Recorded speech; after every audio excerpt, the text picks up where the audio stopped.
Bonjour les dirigeants, investisseurs et particuliers. Bienvenue sur ma chaîne YouTube. J'espère que vous avez passé une agréable semaine et que vous allez bien. Tout d'abord, je me présente pour celles et ceux qui ne me connaissent pas encore. Je m'appelle Thomas Arcet, je suis directeur associé expertise comptable du cabinet AS Conseil Expert à Moguio, à côté de Montpellier. Aujourd'hui, je vais vous présenter un thème basé plutôt sur la gestion, qui est comment bien gérer son entreprise. Nous nous retrouvons dans quelques secondes pour aborder ce sujet.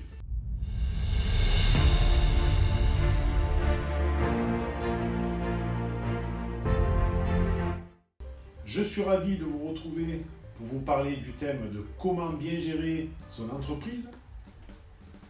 Je vais prendre le cas d'une entreprise qui se crée.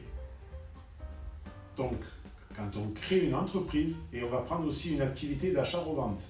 Donc, quand on crée une entreprise d'achat-revente, il faut faire attention sur deux choses. Première chose, quel statut on choisit? Est-ce qu'on choisit un statut de micro-entreprise, d'entreprise individuelle ou de société, en fonction du chiffre d'affaires qu'on va réaliser? Si c'est une création, si ce n'est pas une création, si c'est un fonds de commerce qui existe déjà ou pas. D'accord? Ça, c'est la première chose. Deuxième chose, attention, quand on fait de l'achat-revente, quand on crée, il va falloir faire attention sur les apports qu'on va avoir. Parce que dans ces activités d'achat-revente, souvent, on a besoin d'apports pour financer le stock. Souvent, dans les achats-reventes, on se retrouve avec des besoins de stock importants et c'est important d'avoir de l'apport. Si on n'a pas d'apport, on va tirer la langue tout le long parce que ce besoin de stock va vous générer un besoin en fonds de roulement, ça va vous épuiser parce que vous allez tirer sur la trésorerie pour acheter et vous allez avoir des manques pour payer, et vous payez vous et payer les éventuelles dettes de vos fournisseurs, etc. D'accord?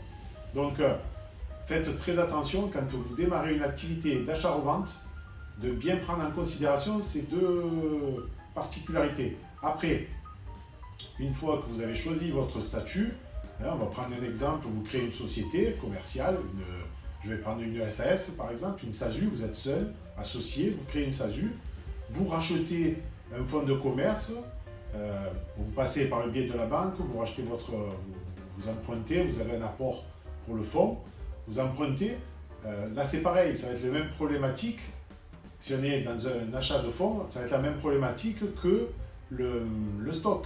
Donc, encore plus, si vous êtes dans la phase de rachat du fonds, et en plus, il faut racheter aussi le stock, donc si c'est la banque qui vous en finance une partie, si vous avez un apport, il vaut mieux, parce que après, ça va vous faire des grosses échéances à rembourser, ça va vouloir dire qu'il va falloir faire des calculs pour bien savoir si vous passez ou pas, si on est dans un cas de figure où vous rachetez un fonds de commerce.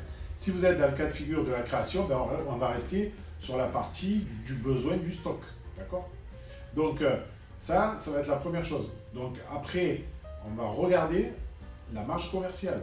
Donc si vous rachetez un fonds de commerce, vous allez avoir déjà une marge qui est établie parce que vous avez déjà les ventes qui ont été faites par le passé. Donc vous allez voir ce que faisait votre ancien le vendeur, s'il pratiquait des tarifs qui vous conviennent ou pas. Donc il faut faire attention si vous décidez de modifier, faites attention de ne pas perdre des clients, d'accord? Si vous augmentez trop vos prix, voilà. Donc là il faut faire gaffe de rester dans des tarifs que pratiquait l'ancien. Et par contre, si vous êtes en mode création, là il faut aller voir un peu ce que fait la concurrence, établir un prévisionnel, voir le chiffre d'affaires que vous allez générer, etc. Et toujours faire attention sur la marge que vous allez pratiquer. Cette marge commerciale, vous allez faire votre prix de vente hors taxe, moins le coût d'achat des marchandises qui équivaut au prix d'achat des marchandises et plus ou moins la variation du stock, d'accord?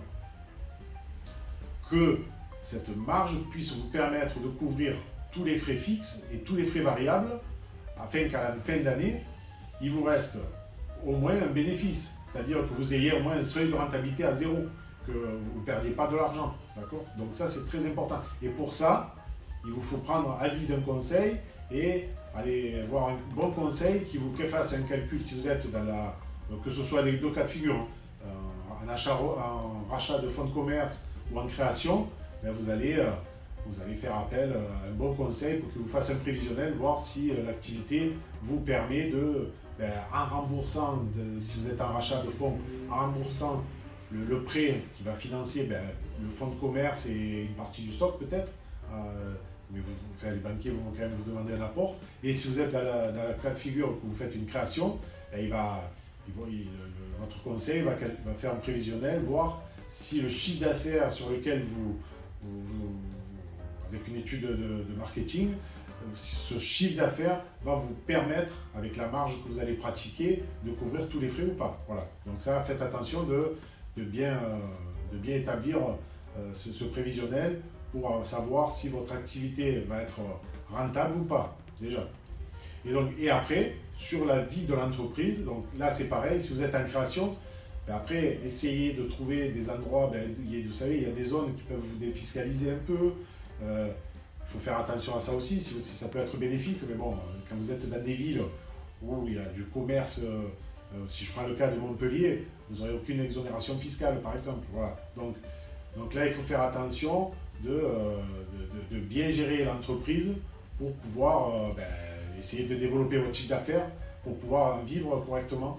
Et surtout, au niveau du stock, faites attention de bien gérer votre stock après. Une fois que vous avez démarré, le stock est primordial. Si vous achetez trop, vous allez puiser dans votre trésorerie, ce qui va dire que vous allez avoir un besoin en fonds de roulement, et vous allez vous retrouver à avoir trop de marchandises dans le magasin, et vous allez avoir un manque de trésorerie peut-être pour payer vos fournisseurs ou pour vous payer vous.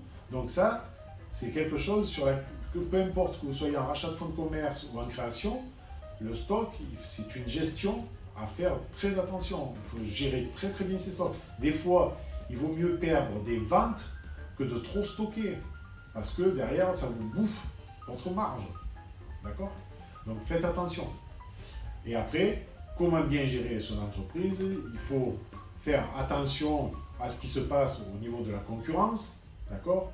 Au niveau des tarifs. Si vous voyez que vous avez une perte de chiffre d'affaires, pour quelle raison? Est-ce que c'est dû à la concurrence? Est-ce que c'est dû à la clientèle? Est-ce que j'ai fait une bêtise? Voilà, donc faites attention à tout ça, de ne pas arriver dans une situation où vous perdez du chiffre d'affaires en permanence. Si par exemple vous avez fait un rachat de fonds et que après vous n'en sortez pas, quoi. Donc soyez très vigilants dans la manière dont vous vous comportez dans la vie de l'entreprise. Il faut être bon gestionnaire, faire attention à la concurrence, il faut faire, ça demande de l'investissement. Voilà. Donc pour bien gérer une entreprise, première chose, on applique une bonne marge commerciale, on fait attention à la rémunération que l'on s'octroie, on fait attention à la gestion du stock, qui est très important dans l'achat-revente. Donc si vous avez une bonne gestion du stock, normalement, vous êtes pratiquement, si vous avez établi un bon prévisionnel, si vous gérez bien votre stock, si le chiffre d'affaires, si on est sur un rachat de fonds de commerce, vous avez racheté un fonds de commerce, et le chiffre d'affaires vous permet, sur le prévisionnel, de vous dégager un bon salaire et qu'il vous reste du bénéfice à la fin, si vous gérez bien votre stock, il n'y a pas de... normalement, avec le remboursement de l'emprunt, si ça a été bien calculé, ça doit vous permettre de pouvoir gérer comme il faut votre entreprise. Et si vous reste ce bénéfice, souvent, le bénéfice qui va vous rester, il va vous rester parce que si vous n'avez pas fait un apport important dans l'entreprise, ce bénéfice va peut-être permettre de rembourser votre emprunt.